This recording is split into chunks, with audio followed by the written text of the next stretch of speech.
L'ovaire et l'utérus interviennent dans le fonctionnement cyclique de l'appareil génital féminin.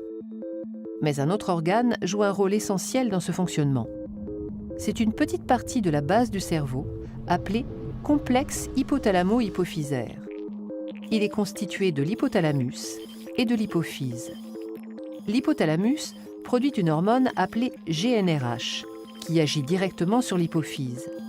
Cette dernière sécrète alors dans la circulation sanguine deux hormones appelées FSH et LH.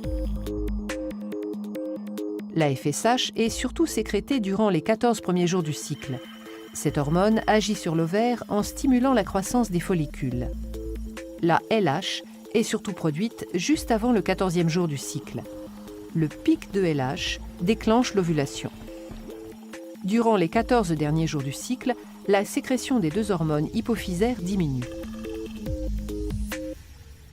Les sécrétions hormonales du cerveau sont donc à l'origine des cycles ovariens et utérins.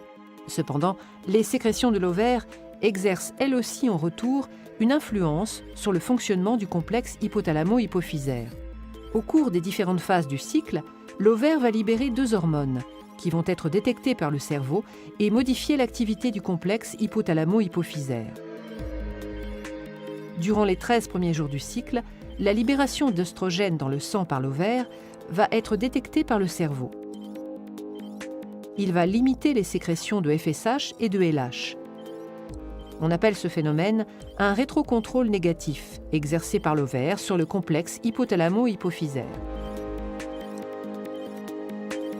Juste avant l'ovulation, la sécrétion d'œstrogènes par l'ovaire atteint son maximum.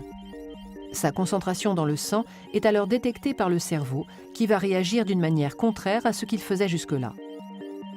La sécrétion de LH et de FSH va augmenter très rapidement.